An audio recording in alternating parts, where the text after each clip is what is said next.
ಮೀಟರಲ್ಲಿ ಏನೇನು ಫಂಕ್ಷನ್ ಇದೆ ಅನ್ನೋದನ್ನ ನಾನು ನಿಮಗೆ ತೋರಿಸ್ಕೊಡ್ತೀನಿ. ಕೀ ಆನ್ ಮಾಡಿದಾಗ ಇಂಡಿಕೇಟರ್ದು ಬರ್ತಾ ಇದೆ. ಇದು ಮಾಲ್ ಫಂಕ್ಷನ್ನು, ಇದು RPM, ಇದು ನ್ಯೂಟ್ಲು, ಇದು ಐ ಬೀಮು, ಇದು ABS, ಇದು ಡಮ್ಮಿ, ಮಾಮೂಲಿ ಸೈಡ್ ಸ್ಟ್ಯಾಂಡ್ ಸಿಂಬಲ್ಲು. ಈಗ ತೋರಿಸ್ಕೊಡ್ತೀನಿ ಏನೇನು ಅಂತ. ಸ್ಟಾರ್ಟ್ ಮಾಡಿದಾಗ ಫಸ್ಟು ಮಾಲ್ ಫಂಕ್ಷನ್ ಇರುತ್ತೆ, ಬಟ್ ಇದು ಹಜಾರ್ಡ್ ಹಾಕಿರೋದ್ರಿಂದ ಬರ್ತಾ ಇದೆ ನನ್ನ ಗಾಡೀಲಿ, ಆದರೆ ಇದು ಬರೋಂಗಿಲ್ಲ ಬೇರೆ ಗಾಡೀಲಿ. ನ್ಯೂಟ್ಲಿಗೆ ಗೇರ್ ಹಾಕಿದ್ರೆ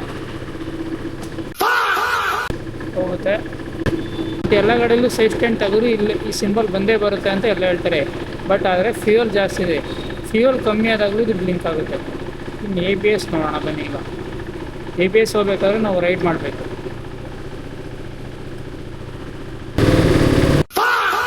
ಹೋಯ್ತು ನೋಡಿ ಈಗ ABS. ಆ್ಯಂಡ್ ಪರ್ಟಿಕ್ಯುಲರ್ ಆಗಿ ಎಲ್ಲ ಲೈಟ್ ಹೋದರೆ ಮಾತ್ರ ಗಾಡಿ ಒಳ್ಳೆ ಪರ್ಫಾರ್ಮೆನ್ಸ್ ಇರುತ್ತೆ. ಹೆಂಗೆ ಹೋಗುತ್ತೆ ಗೊತ್ತಾ? ಅಯ್ಯೋ ನೋಡಿ,